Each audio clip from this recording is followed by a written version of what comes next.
말씀을 오늘 우리에게 해주고 있습니다. 오늘 부활절 우리가 맞이하여 하나님 앞에 예배드리는데 예수님의 부활 사건이 2000년 전에 있었던 한 사건이 아니라 지금 나에게 임한 부활의 사건이라는 사실을 오늘도 믿으며 또 그 은혜를 주신 감사하며 예배하는 여러분이 되시기를 주님의 이름으로 축복합니다. 예수님의 부활에 대한 가장 큰 의미는 무엇일까? 그 첫 번째는 바로 지금이라고 하는 사실입니다. 부활하신 주님이 바로 지금 살아 계시다 하는 것이 부활 사건의 중요한 의미입니다. 바로 지금 나와 함께 계시다는 것이요.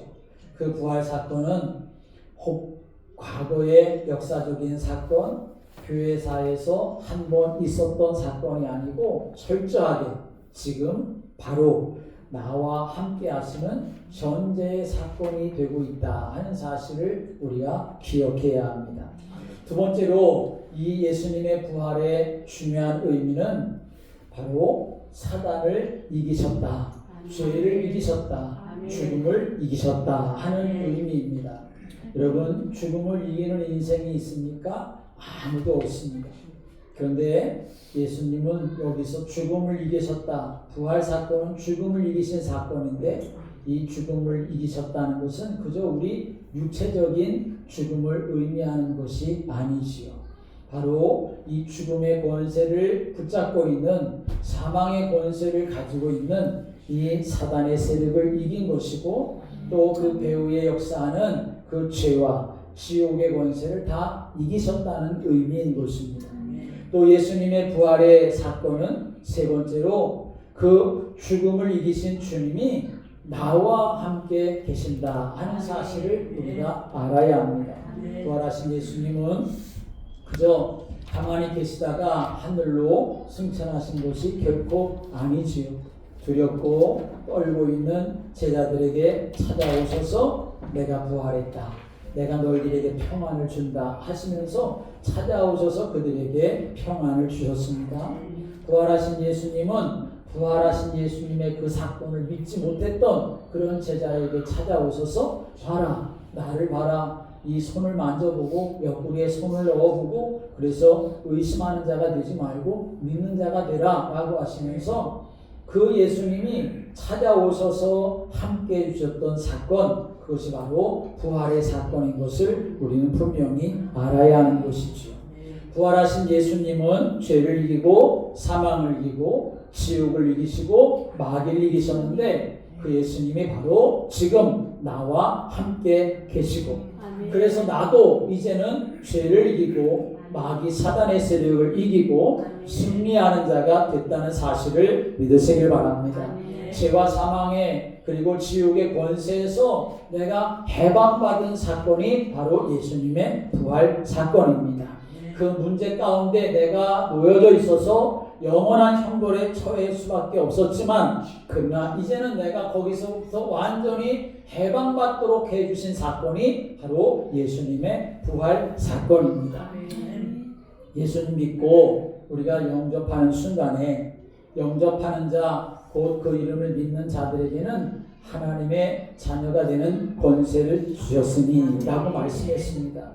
예수님을 믿을 때에 예수님의 죽음도 나의 죽음이 되는 것이고 예수님의 부활도 나의 부활이 돼서 나는 이제 십자가로 죽고 나의 죄와 모든 허물이 십자가에서 다 이제 대신 담당케 되어졌고 이제는 내 안에 부활하신 예수님이 생명으로 성령으로 나와 함께 하셔서 자녀된 권세를 가지고 살아가도록 축복하신 사건이 바로 이 예수님의 부활 사건인 것을 우리가 알아야 합니다. 그래서 신앙생활은 나의 이 죄와 사망, 저주 재앙, 마귀 사탄, 지옥의 문제를 예수님이 다 십자가로 해결하시고 부활하셔서 지금 나와 함께 계시다는 사실을 믿는 것, 그리고 믿는 것만이 아니라 그것을 내 삶에서 주님의 인도받아 누려가는 것, 그리고 그 사실을 증거하며 살아가는 것, 그것이 바로 신앙생활이 되는 것입니다. 교회만 나오는 것이 신앙생활이 아니지요. 교회만 한 번 왔다가 가면 여러분 무슨 의미가 있습니까? 하나님 나에게 주신 은혜가 내 삶에 지속적으로 그렇게 연결되어져야 하는 것이지요. 이런 삶을 가리켜서 율법적인 신앙생활이 아니라 바로 복음적인 신앙생활인 것이고, 내가 하나님의 언약 가운데 있는 믿음의 신앙생활이라고 말할 수 있습니다. 예수님이, 우리가 부활하신 예수님을 믿는 데에 우리가 예수님을 믿는 사람이라고 하면 예수님이 누구인지를 우리는 분명히 알아야 합니다. 예수님이 누구십니까? 예수님이 물으시잖아요. 너희는 나를 누구라 하느냐? 그렇게 예수님이 물으셨습니다. 그때 베드로는 주는 그리스도시요 살아계신 하나님의 아들이십니다 라고 이렇게 대답을 하지요. 예수님이 그 대답을 들으시고는 내가 복되도다 라고 말씀하셨습니다. 예수님이 그리스도가 되심을 여러분 분명히 믿으시기 바랍니다. 그리스도라고 하는 이 말은 우리 인생의 모든 문제를 다 해결하신 분이라는 의미입니다. 우리 인생의 문제는 뭐냐? 많은 문제가 있지요. 지금 내가 가지고 있는 수많은 문제들 때문에 쩔쩔매일 일들이 참 많이 있고, 탄식하고 속상할 문제, 염려하고 근심할 문제가 많이 있지만, 그러나 우리 인생의 가장 근본적인 문제를 우리는 알아야 합니다. 그 문제가 바로 영적인 문제인 것이고, 그 영적인 문제로부터 시작해서 우리 인생이 지금 당하고 있는 많은 문제들을 우리가 겪고 있는 것입니다. 이 우리 인생의 영적인 문제는 한마디로 말하면 해도 망하고 안 해도 망하는 그런 우상 숭배의 문제입니다. 왜 하면 망하느냐? 하나님이 가장 싫어하는 것이기 때문에. 왜 안 하면 또 망하느냐? 마귀가 가냥 놔두지를 않기 때문에. 그래서 사람들은 무엇인가를 가지고 그것이 자기를 살릴 거라고, 그것이 자기의 신이라고 그렇게 생각하며 살아가는 우상 숭배 가운데 빠져 살아가는 것이죠. 이러한 영적인 문제 때문에 나도 고통을 당하고 남도 고통을 당하는 그러한 심각한 이 정신의 문제도, 또 항상 마음속에 근심과 염려로 가득한 그런 마음의 문제, 또 해결되지 않는 육신적인 문제, 거기에 시달리면서 인생을 살아가는 거죠.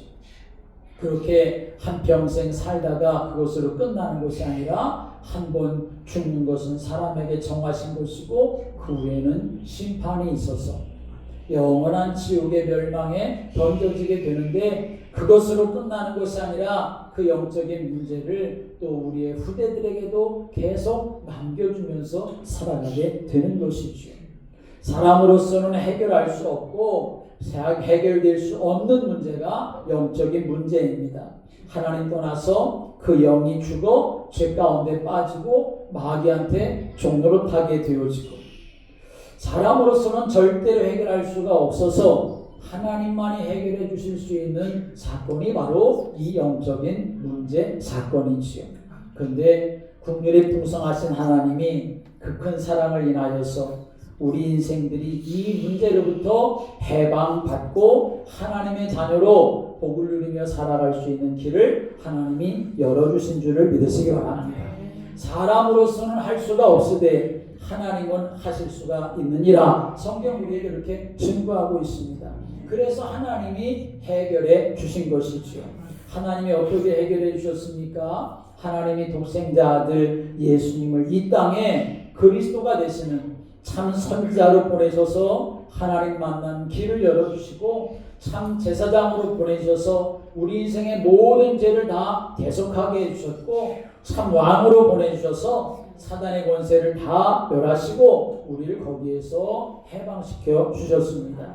이 일을 예수님이 그냥 이루신 것이 아니라 십자가에서 이루신 것이죠. 우리 인생의 모든 죄를 다 대신 담당하시고 십자가에서 대속의 제물이 되어 죽으심으로 이 죄와 사망과 사단과 지옥의 권세를 다 담당하시고, 그리고 그것까지도 모두 통치하시는 분이시다라고 하는 증거로 예수님이 부활하신 줄을 믿으시기 바랍니다. 이것이 바로 복음입니다. 우리가 마음속에 담아가지고 있어서 내가 이걸 가지고 평생 살아내야 할 그 복음이 예수님의 십자가 사건과 부활 사건인 줄을 믿으시기 바랍니다. 그래서 바른 신앙생활이 되려면 예수님이 그리스도시구나, 나의 그리스도가 되셔서 나의 모든 영적인 문제로부터 시작해서 내세의 문제도, 자녀의 문제도, 내 육신의 문제도, 마음의 문제도 모두 다 해결하실 분은 예수 그리스도 한 분밖에 없구나 라고 하는 이 믿음을 가지고 하나님 앞에 삶을 살아가는 사람이 바른 신앙생활이 될 수 있는 사람인 것이죠. 그렇게 살아가려면 다른 것 없습니다. 우리에게는 오직 복음이 되어야 되고, 오직 예수가 되어야 되고, 오직 믿음이 되어야 그렇게 살 수가 있는 것이죠. 그래서 이 부활절에 그저 나에게 내가 그냥 계란이나 만들고 또 여러분이 떡이나 받고 계란이나 받고 그렇게 부활절을 보내는 것이 아니라 이 부활절, 예수님의 십자가 사건과 예수님의 부활 사건을 내가 기억하고 또 생각하면서 그래 내가 인생 살아가는 동안, 남은 인생 살아가는 동안 나는 오늘부터 오직 복음이 되고 오직 예수가 되고 오직 믿음이 되어야 되겠다라고 하는 이 믿음으로 여러분이 새롭게 세워지는 이 부활절이 되시기를 주님의 이름으로 축복합니다. 우리가 예수님의 부활이 나의 부활이라고 하는 사실에 대한 확신과 그리고 그 기쁨을 가지고 삶을 살아가려면 우리가 먼저 알아야 할 것이 있습니다. 그것은 지금까지 말씀드렸던 우리 인생의 예수 믿기 이전의 영적 상태가 어떠한가 하는 것을 우리는 바로 알아야 합니다. 한마디로 말하면 이 땅에서 살다가 그저 이 땅이 전부인 줄로 살다가 60만을 위해서 삶을 살아가다가 멸망하게 되어질 것이 바로 예수 믿기 이전의 우리 인생의 영적인 상태인 것이죠. 그런데 하나님은 우리 인생을 처음부터 그렇게 창조하지 않으셨습니다. 하나님이 우리 사람을 처음 창조하셨을 때 우리 인간의 상태는 어떤 상태였느냐? 창세기 1장 26절부터의 말씀 오면 하나님 우리 사람을 창조하시는데 우리의 형상을 따라 우리의 모양을 대로 사람을 만들자. 하나님 이렇게 말씀하시고 우리 사람을 창조하셨죠. 하나님은 형상이 없으신 분인데, 하나님은 모양이 없으신 분인데, 근데 하나님은 우리 형상대로 우리의 모양대로 사람을 만들자라고 이렇게 말씀하셨습니다. 여기서 형상이나 여기서 모양이라고 하는 것은 어떤 형태가 있는 것을 말하는 것이 아니죠. 에베소서 4장 26절의 말씀 오면 의와 거룩함을 하나님의 형상이라고 이렇게 증거하고 있습니다. 골로새서 3장 10절의 말씀에도 어떤 모든 지식 그것을 우리에게 말씀하고 있습니다. 다시 말하면 하나님의 형상, 하나님의 모양이라고 하는 것은 어떤 형태를 가지고 있는 것을 말하는 것이 아니라 하나님의 의와 거룩함을 가진 존재, 그리고 하나님의 영적인 모든 사실을 알고 그 지식을 가지고 하나님과 함께하며 삶을 살아가는 인생의 모습. 그래서 하나님은 그렇게 사람을 만드신 후에 사람들에게 모든 복을 다 주셨습니다. 그래서 하나님이 처음에 우리 사람을 창조하셨을 때에 그 첫 번째 사람의 모습은 하나님의 형상대로 지음받고 하나님 주신 복을 누리고 하나님과의 언약 속에 있었던 존재가 우리 사람의 모습이었던 것이죠. 하나님이 어떤 언약을 주셨습니까? 선악을 알게 하는 나무의 열매는 하나님 먹지 말아라. 네가 먹는 날에는 반드시 죽으리라 라고 하는 언약을 주셨습니다. 이 말은 선악과에 무슨 독이 있어가지고 그걸 먹으면 너희들 죽으니까 절대로 먹지 말아라 그런 말씀이 아니지요. 이 선악과는 무엇을 상징하느냐? 하나님의 법과 하나님의 언약을 상징하는 것입니다. 하나님의 창조 원리는 무엇이냐? 나무는 땅에 뿌리를 내리고 살고, 물고기는 물속에서 살고, 새는 공중을 날아다니고 살고, 우리 사람은 하나님과 함께 하나님의 은혜 안에서 살아가도록 한 것이 하나님의 창조의 원리입니다. 하나님이 우리 인간을 하나님의 형상대로 창조하시고 그 에덴 동산의 각종 나무의 실과를 다 주셔서 먹고 살게 하셨지만 그것만 먹고 사는 것이 아니라 우리 인간은 반드시 하나님의 말씀으로 사는 것이고 하나님의 은혜를 먹고 사는 존재라고 하는 것을 알도록 하기 위해서 이것을 너희들이 떠나면 절대로 안 된다라고 하는 것을 하나님이 알도록 해주시기 위해서 하나님은 선악과 나무를 동산 중앙에 놓으셨던 것이죠. 선을 알게 하는 나무, 참된 선과 악은 무엇인가? 하나님의 창조 원리 속에서 순종하며 사는 것이 참된 선이고 하나님의 창조 원리에서 벗어나는 것이 악입니다. 그러니 이 선악과를 통해 누구를 바라보라고 하는 거냐? 하나님을 바라보라는 것입니다. 참된 선의 기준, 행복의 기준은 선악과를 따먹어가지고 나한테 지식이 생겨서 내 지식과 내 능력으로 인생을 사는 것이 아니라 하나님을 바라보고 하나님 안에서만 살아갈 때에 참된 선, 하나님이 기뻐하시는 삶을 살아갈 수가 있다는 것이 하나님 우리 인생에게 주신 언약이고 그것을 놓치지 말고 살아가도록 하기 위해서 선악과 나무를 동산 중앙에 심어 놓으셨던 거죠. 먹지 말라고 하시는 그 나무를 왜 심어 놓으셨느냐? 바라보라고. 그 나무의 자체 바라보는 것이 아니라 그 나무를 통해서 하나님 우리에게 주신 언약을 내가 항상 지키며 또 하나님 나에게 주신 그 언약의 하나님을 바라보며 삶을 살아가라고 하나님 우리 인생에게 그 선악과 나무를 심어 놓으신 거지요. 그런데 그 하나님 주신 언약을 신이하게 붙잡으니까 사단이 와서 속였을 때 거짓말로 유혹했을 때 그것에 그대로 속아 넘어가고 말았습니다. 그때부터 이 땅에는 모든 불행과 저주가 오게 되었고 사람도 하나님을 떠나 영원히 죽게 되었고 사람만 고통당하는 것이 아니라 이 땅이 가시덤불과 엉겅퀴로 뒤덮이는 그런 고통을 당하게 되는 세상이 되고 만 것이지요. 하나님을 떠나서 죄 가운데 빠져서 영원한 저주 멸망 가운데 처하게 된 것, 그것을 완전 타락이라고 말하는 것이고 원죄, 문제라고 말하는 것이죠. 그것이 언제 일어나느냐? 창세기 3장에 일어났습니다. 그런데 사람들은 이렇게 반문할 수 있습니다. 아니 그런데 그것은 아담과 하와의 문제지.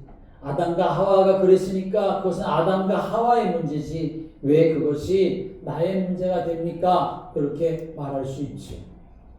그런데 여러분 우리는 분명히 알아야 합니다. 지금 여러분의 혈액형을 다 가지고 있지요. 그런데 그 혈액형은 조상 그대로부터 그대로 생물학적으로 물려받은 것입니다. 여러분의 모든 성품과 여러분의 모든 기질, 여러분 안에 있는 세포 하나하나도 사실은 다 여러분의 부모로부터 조상으로부터 물려받은 것이지요. 그것을 계속 거슬러 올라가면 아담과 하와가 나오고 그렇다면 모든 인간은 태어날 때부터 아담과 하와의 그 족복 속에서 태어나게 되어지는 것입니다. 그렇다면 모든 인간은 태어날 때부터 아담의 사건이 바로 내 사건으로 되어서 내가 인생을 살아가게 되는 것이지요. 태어나서 그렇게 태어나고 살아가는 것도 그렇게 살아갑니다. 그러면 아담의 사건이 무엇인가? 아담의 사건은 하나님을 떠난 사건입니다. 죄 가운데 빠진 사건이고 사단에게 묶인 사건이고 영원한 지옥에 들어갈 사건인 것이지요. 모든 인간은 혈통적이고 유전적인 족보가 있듯이 영적인 족보 가운데 모든 인생들이 살아가게 되는 것이죠. 그 영적인 족보가 무엇입니까? 죄와 사망, 사단과 지옥이라는 거죠. 사람들은 잘 모르지만 사람들은 인정하고 싶지 않지만 그러나 성경은 그 사실을 분명하게 우리에게 증거하고 있습니다. 오늘 우리가 읽은 본문의 말씀이 그것을 우리에게 증거하고 있습니다. 한 사람 아담의 불순종이 아담 한 사람의 범죄가 모든 사람을 죄인으로 만들었다 하는 거죠. 그러니까 아담의 사건은 그 처음에 하나님 창조하시고 난 다음에 창세기 3장에 있었던 아담의 사건으로 끝나는 것이 아니라 그 아담의 사건은 지금 온 세상을 살아가고 있는 사람, 살아왔던 사람, 지금 살고 있는 사람, 앞으로 태어나서 살아갈 모든 사람들에게 적용되어지는 사건이라는 말씀이지요. 아담의 불순종이 나의 불순종이고 아담의 죄가 나의 죄고 아담 한 사람의 범죄로 말미암아 모든 사람이 죄인이 되었습니다. 그것을 성경 우리에게 계속 말하고 있습니다. 12절의 말씀 오면 한 사람으로 말미암아 죄가 세상에 들어왔고 모든 사람이 죄를 지었다라고 말합니다. 15절의 말씀은 한 사람의 범죄로 인하여 많은 사람이 죽었다 말씀하지요. 17절에는 한 사람의 범죄로 말미암아 사망이 왕 노릇하였다라고 말씀하고 18절에는 한 사람의 범죄로 많은 사람이 정죄에 이르렀다. 19절에는 한 사람이 순종하지 아니함으로 많은 사람이 죄인이 되었다 그렇게 말합니다. 아담의 사건이 바로 나의 사건이라는 말씀이죠. 그런데 모든 사람은 이 죄와 마귀와 지옥과 사망으로부터 자유롭지 못합니다. 그래서 성경은 단정지어서 말하지요. 선하신 분은 오직 한 분 하나님밖에 없다 말씀합니다. 의인은 없나니 하나도 없다. 모든 사람이 다 죄를 범하였다라고 말씀합니다. 그때부터 우리 인생을 장악하고 있는 인생의 왕은 누구냐? 바로 마귀 사단인 것이지요. 죄인 것이지요. 요한복음 8장 44절의 말씀 오면 분명히 우리에게 이렇게 말씀합니다. 그 죄와 사망의 배후에는 바로 사단이 있다. 너희 아비 마귀라고 예수님은 말씀하고 있지 않습니까?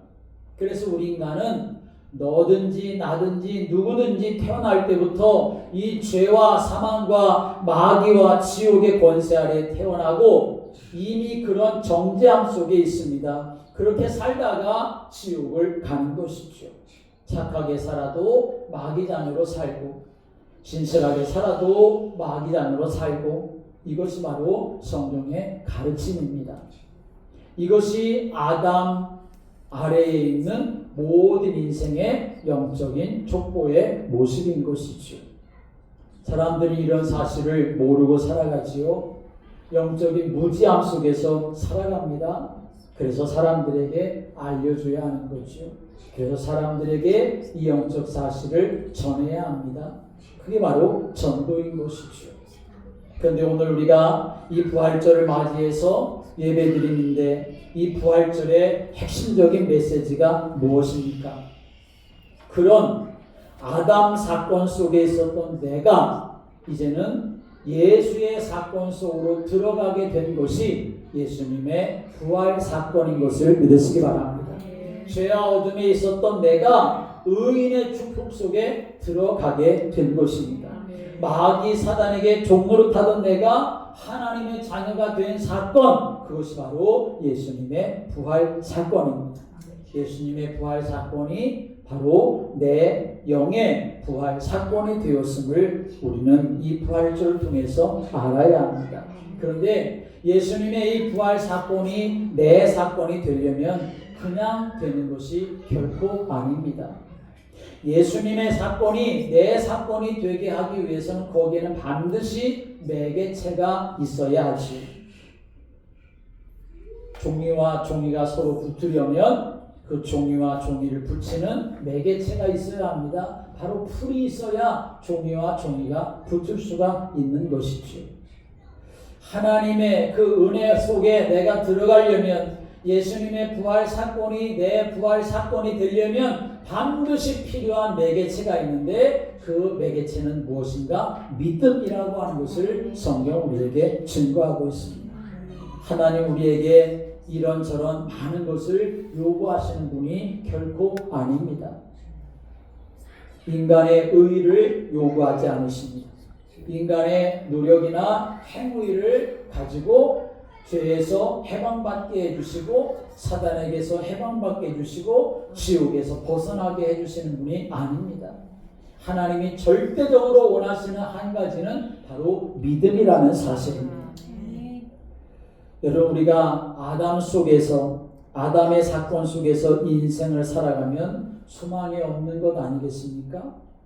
아무리 열심히 살아도, 돈이 많아도, 명예가 많아도 아담의 족보 속에서 산다면 결국 그 인생에게는 멸망이라고 하는 마침표가 오게 되지요. 그러면 우리 인생은 안 되지 않습니까? 여러분, 우리는 예수의 족보 속에서, 예수의 사건 속에서 우리의 남은 인생이 살아가야 될 줄로 믿습니다. 그렇게 되려면 우리에게는 꼭 필요한 것, 끝까지 우리가 놓치지 않고 붙들고 살아가야 될 것이 무엇이냐? 믿음이라고 하는 것이요. 그러면 믿음은 뭡니까? 그냥 교회 다니는 것이 믿음입니까? 믿음 있는 사람이 교회를 다니지만, 그러나 교회를 다 다닌다고 믿음 있는 것이냐? 그렇게는 말할 수가 없는 것이죠. 믿음을 가졌다고 하지만 종교 행위를 할 때가 너무나 많고, 그것은 주님이 결코 기뻐하지 않는다는 사실을 우리는 알아야 합니다. 그 대표적인 모습이 예수님 당시의 바리새인들이었습니다. 아무리 경건의 모습이 있고 기도도 많이 하고 금식도 하고 신앙의 경륜도 있고 하나님의 말씀에 대한 지식도 많이 있지만, 그러나 바리새인들은 예수님이 그리스도라고 하는 그 복음에는 전혀 관심이 없었습니다. 하나님의 최고의 관심이 멸망받는 현장을 살리고 인생을 살리는 것인데 거기에는 사람들의 관심이 없었습니다. 이런 바리새인들의 믿음을 예수님조차도 책망하셨습니다.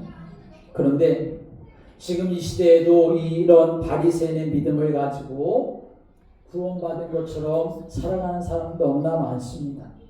바리새인들의 믿음을 보며 믿음 좋다고 그렇게 말하는 경우도 많이 있습니다. 왜 믿음이 좋으냐? 저 사람 절대 나쁜 짓 안 하고 술 담배 안 하고 예배도 안 빠지고 기도도 많이 하는 것 같고 사람이 참 점잖은 것 같고 도덕적으로 윤리적으로 그렇게 훌륭한 것 같아서 그래서 믿음이 좋다고 말하는 경우가 있지요. 결코 그렇지가 않습니다. 믿음이 좋은 사람의 모습은 될 수가 있고, 또 믿음이 좋은 사람이라면 당연히 그런 믿음의 모습으로 그런 모습이 나타날 수 있는 것이 당연한 것이지만, 그런 모습이 있다고 해서 믿음 좋다라고 말할 수가 없습니다. 그것은 믿음의 기준이 될 수가 없는 것이지요. 여러분, 우리는 믿음이 무엇이냐? 간단하게 말하면 예수님이 정말 내 안에 들어오셔서 나와 함께 하시는 것, 그것이 바로 믿음입니다. 예수님을 내 안에 영접해서 예수님이 내 삶의 주인이 되시고 예수님이 내 삶의 인도자가 되시는 것, 그것이 바로 믿음인 것이죠. 예수님이 내 안에 왜 오셔야 합니까? 예수님이 십자가에서 죽으시고 부활하신 그리스도이시기 때문에 그렇습니다. 예수님이 아담의 문제를 해결하신 구원자이시기 때문에 그렇습니다. 예수님이 죄와 사망과 사단과 지옥의 문제를 해결하시고 거기에서부터 나를 건져주시고 하나님 자녀가 되게 하셨기 때문에 예수님이 내 안에 오셔야 하는 것입니다. 이 악한 세상에서 예수님 없이 삶을 살아가면 그저 세상 좋은 대로 내 육신이 하고 싶은 대로 그렇게 삶을 살아가는 멸망의 길을 걸어갈 수밖에 없기 때문에 예수님은 선하신 목자가 되셔서 우리를 푸른 초장과 실만한 물가로 인도하시고 우리가 어두운 캄캄한 길을 걸어갈 때라도 우리와 함께 하셔서 승리를 할 수 있도록 보혜사로 우리가 함께 하시는 분이 되시기 때문에 예수님이 내 안에 오셔야 하는 것이죠. 내가 악한 생각, 어두움 가운데 있을 때라도 주님이 나에게 깨닫게 하시고 때로는 책망하시고 배격케 하셔서 의의 길을 걸어갈 수 있도록 해주시는 분, 생명의 길을 걸어가게 해주시는 분, 빛 가운데 거하게 해주시는 분, 그분은 바로 예수님 한 분밖에 없기 때문에 내 안에 예수님이 오셔야 하시는 것입니다. 예수님이 오셔야만 나의 영적인 문제, 육신적인 문제도, 내세의 문제도, 그리고 모든 정신과 마음의 문제도 해결받을 수가 있기 때문에 그렇습니다.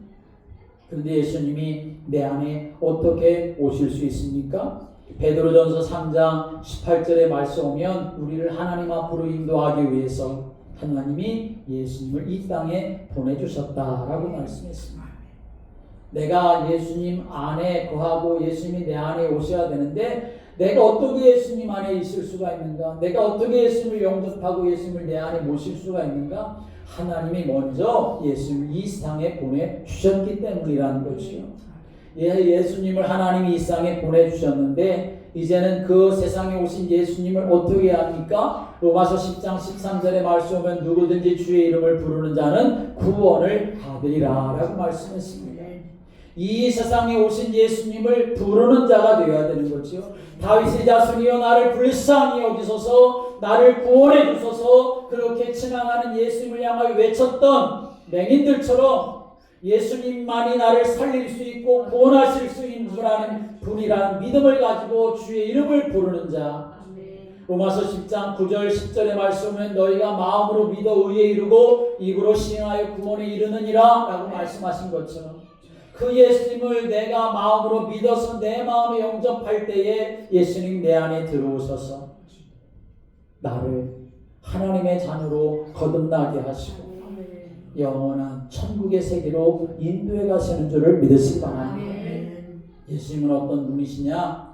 요한계시록 3장 20절의 말씀 오면 볼지어다 내가 문 밖에 서서 두드리노니 누구든지 내 음성을 듣고 문을 열면 내가 그에게로 들어가 그로 더불어 먹고 그는 나로 더불어 먹으리라 라고 말씀하십니다. 우리가 예수님을 이미 마음에 영접하고 내가 예수님 믿고 믿음의 삶을 살아간다고 하지만 여러분 우리는 예수님 없이 살아갈 때가 없지 않습니까? 예수님을 놓치고 살아갈 때가 없지 않습니까? 예수님의 생각이 아닌 내 생각과 내 고집대로 그렇게 살아갈 때가 없지 않습니까? 그런데 예수님은 그럴 때마다 우리에게 찾아오셔서 우리의 마음의 문을 두드려 주시는 거고 깨닫게 해주시는 것이고 회개케 해주시고 하나님과 동행할 수 있도록 우리를 이끌어 주시기를 항상 기뻐하시는 분 그분이 바로 예수님인 줄을 믿으시기 바랍니다. 그 예수님을 영접하는 자, 곧 그 이름을 믿는 자들에게는 하나님의 자녀가 되는 권세를 주신다 이렇게 말씀했습니다. 그래서 예수님을 영접하는 것 그것이 바로 믿음입니다. 예수님 내 안에 오시라고 그렇게 영접할 때에 어떤 일이 생겨지느냐? 영접할 때 예수님이 십자가에서 하신 일이 내 사건이 되어지는 것이고 그래서 이제는 예수님의 그 부활의 은혜가 내게 임하여서 내가 하나님의 자녀로 살아갈 수 있는 은혜를 잊게 되어지는 것입니다. 보이지 않지만 영적인 신비적인 연합이 내게 일어나는 것입니다. 예수님이 내게 오시고 내가 예수님 안에 있는 신비적인 연합이 내게 있어서 이제는 내가 사는 것이 아니라 주님이 사시는 은혜 속에 우리가 거할 수 있게 된 것이죠. 그래서 성경 우리에게 뭐라고 말씀합니까? 보라 이전 것은 지나갔으니 보라 새 것이 되었도다 라고 말씀합니다. 나의 옛사람이 죽고 그리고 이제는 새 사람으로 다시 태어나는 것 그것이 바로 예수님 내 안에 영접할 때 일어나는 사건입니다. 그것을 거듭남이라고 말하고 그것을 중생이라고 말하는 것이죠. 이런 믿음의 사람은 인생 전체가 하나님의 언약 속에 들어가게 되는 것이죠. 이 놀라운 은혜와 축복이 어떻게 이루어졌느냐? 예수님의 부활 사건을 통해서 우리에게 임하게 된 줄을 믿으시기 바랍니다. 한 분 예수 그리스도를 통하여서 우리에게 이런 은혜와 축복이 임하게 된 것이죠. 오늘 15절의 말씀 오면 예수 그리스도 은혜의 선물인 구원이 우리에게 임하게 되었고 17절 말씀에는 전에는 사망의 왕노릇하고 나는 그 사망의 종이었지만 이제는 내가 생명 안에서 왕노릇하는 예수 그리스도의 권세를 가지고 왕같은 제사장으로 살게 되었습니다. 18절 말씀은 우리가 그때부터 의롭다 하심을 받게 됩니다. 왜냐하면 우리가 죄값으로 죽어야 되는데 우리를 대신하여 예수님이 십자가에서 치러 주셨기 때문입니다. 19절의 말씀은 의인이 되리라 라고 했고 21절의 말씀은 우리 주 예수 그리스도로 말미암아 영생에 이르게 된다라고 말씀했습니다. 사도 바울은 이 놀라운 사실을 오늘 고린도전서 15장 21절에 말씀하면 이렇게 증거합니다. 사망이 한 사람으로 말미암았으니 죽은 자의 부활도 한 사람으로 말미암는도다. 그 한 사람 누굽니까? 바로 예수 그리스도를 말하는 것입니다. 오늘 여러분 이 부활절 아침에 우리는 분명히 마음에 담아야 합니다. 예수님의 부활이 그저 흘러간 사건 하나가 아니라 바로 지금 나와 함께 하시는 나의 사건이고 이 은혜와 축복이 내가 믿음을 가지고 살아가는 동안 영원히 함께 할 것을 우리는 분명히 믿어야 합니다. 4월 5일 그 1886년 4월 5일 그날은 어떤 날이었냐면 그날도 부활주일이었습니다. 오늘 4월 5일이지요. 그날도 부활절 아침이었습니다. 우리나라 주일날. 그날 인천 제물포항에 미국의 감리교회에서 파송되어진 아펜젤라 선교사 부부가 도착을 하게 되었습니다. 그때 그들의 나이는 27살이었습니다. 그 청춘의 나이에 한 번도 와보지 아니한 이 어둠의 나라, 캄캄한 나라에 와서 그들이 복음을 전하게 되는데 도착하는 날 아침에 그들은 이렇게 기도했습니다. 주여, 우리는 부활의 아침에 여기 왔습니다. 이날 죽음의 철장을 부수신 주님께서 이 백성을 얽어매고 있는 줄을 끊으시고 그들로 하나님의 자녀들이 얻는 빛과 자유를 얻게 하소서라고 기도했습니다. 부활절 아침에 그들은 이 조선의 땅에 와서 어둡고 캄캄한 이 땅에 와서 부활의 능력이 되시는 주님께서 이 어둠 가운데 있는 철장을 다 깨서 부수시고 그들을 얽어매고 있는 줄을 끊어주시고 그들이 하나님의 자녀가 되는 빛 가운데 거하게 달라고 기도하며 선교의 사명을 감당하다가 그들은 또 죽음을 당하게 되었습니다. 여러분, 우리는 그저 오늘 앉아서 누가 나에게 복음 전해줘서 편안하게 예수 믿고 있지만 그러나 이 땅에 복음이 들어오도록 하기 위해서 수많은 사람들이 피를 흘렸고 또 그 은혜로 지금 내가 예수 그리스도를 믿게 되어진 것입니다. 이 복음은 결코 싸구려 복음이 아닙니다. 누군가의 피로 우리에게 구원의 은혜가 임하게 되어진 것입니다. 예수님의 피는 말할 것도 없고 이 복음을 지켜내기 위해서 이 땅에 복음을 사수하기 위해서 누군가에게 복음을 증거해 주기 위해서 피를 흘리며 살아갔던 사람들로 인하여서 생명을 드렸던 사람들로 인하여서 우리가 구원받아 지금 예배드리고 있는 것입니다. 그러므로 우리는 항상 생각해야 합니다. 내가 구원받은 것이 그냥 구원받은 것 같지만 예수님의 생명으로 내가 구원받았고 누군가의 피 흘림으로 내가 구원받았다는 사실을 기억하고 나도 끝까지 믿음을 지켜나가고 이 복음을 증거하는 사람으로 살겠다고 하는 그런 믿음의 결단이 여러분들이 있게 되기를 주님의 이름으로 축복합니다. 기도드리겠습니다. 예수님,